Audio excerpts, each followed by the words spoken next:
My name is Morgan, and if you're watching this, I have passed away. No. My name is Morgan, and I have officially, if you're watching this, have been sober for 3 years. I think addiction is something people don't talk about because it immediately gives people the room to judge you for what you have done in your life.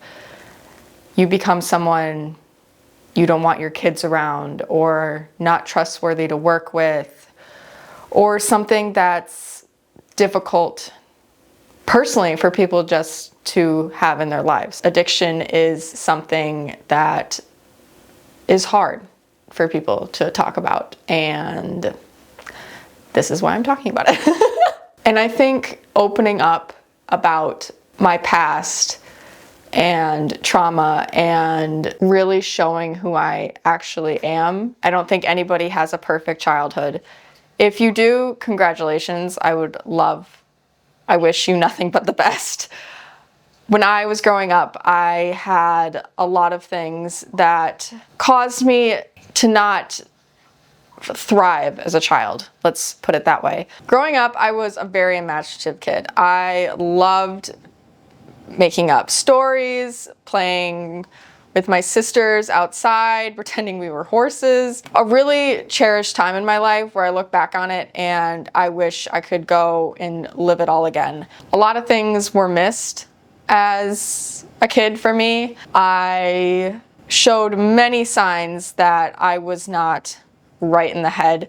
With everything going on in our family, it was overlooked, and I don't blame anybody for that. As people say, it's your parents' first time living life too.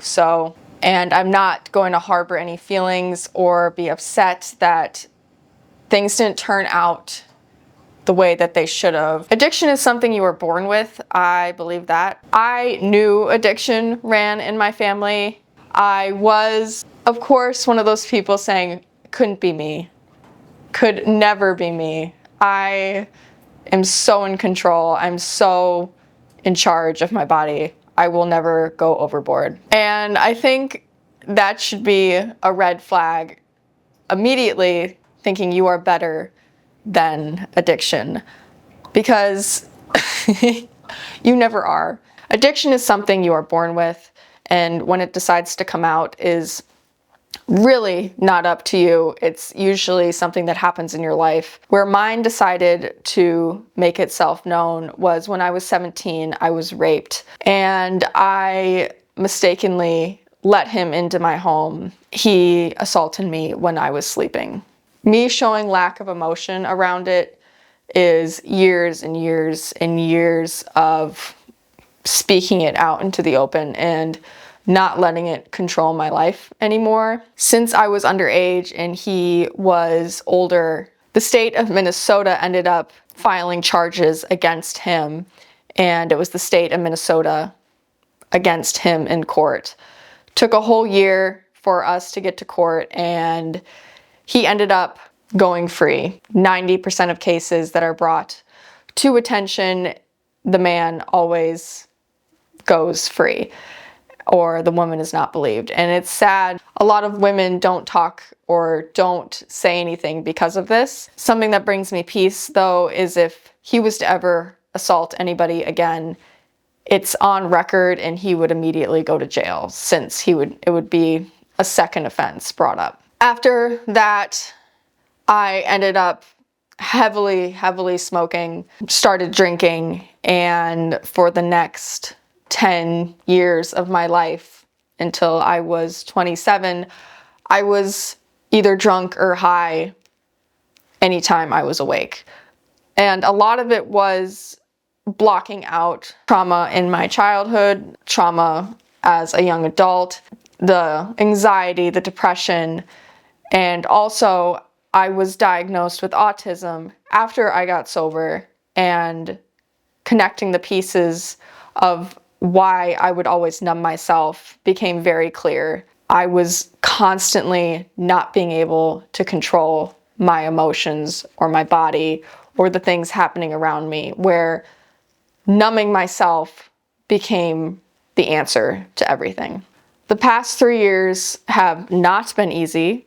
Usually when you get sober, it is ugly. It is messy. It's waking up all those demons you've been covering up. For me, was the last 10 years of shit that I had not dealt with. The first year was probably one of the hardest years of my life. Every day was a struggle. Every day I was breaking down. I couldn't eat, I couldn't sleep, I couldn't have any healthy relationships. I ruined relationships almost every day. I wish I could take back the actions that I did.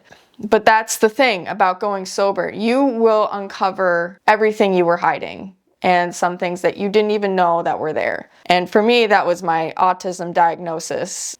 Basically being so far behind emotionally and mentally because I never had that chance to deal and learn and process any of that in a healthy way. I was basically back to having the emotional capacity of a 15 to 18-year-old, not being able to control my emotions whatsoever, which was extremely hard on the people around me. I want to thank everybody in my life that stuck by me through that time, and I love you all to pieces. And I wouldn't be here if it wasn't for you. I went sober on December 31st at 11:59 3 years ago.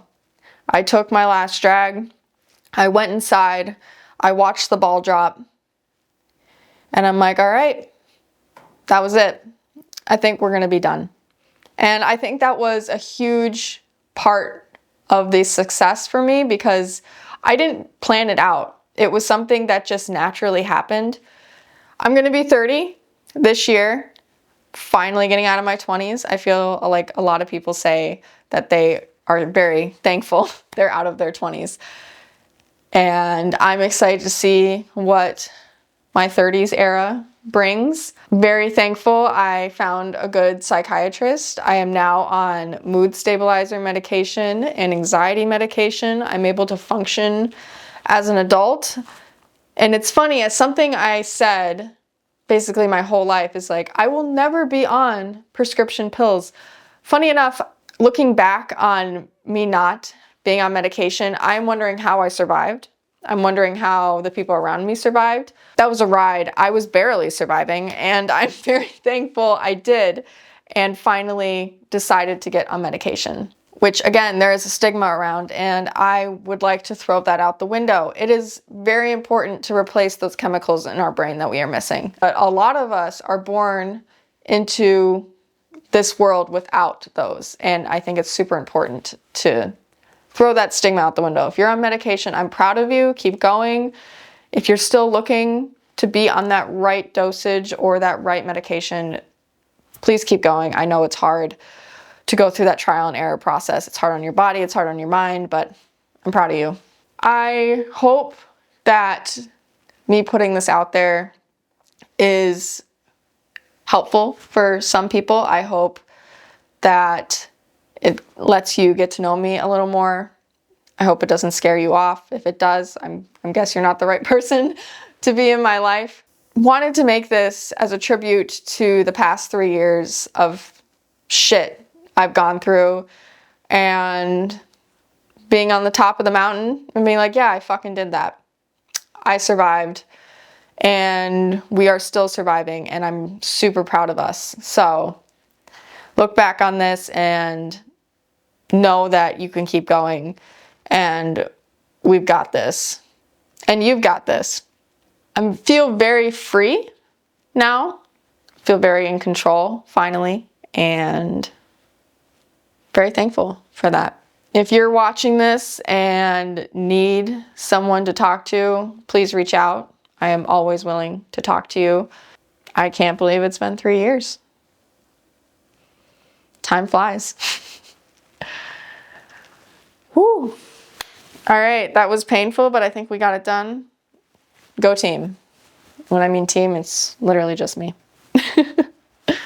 What if this stopped recording? Oh, it didn't, thank God.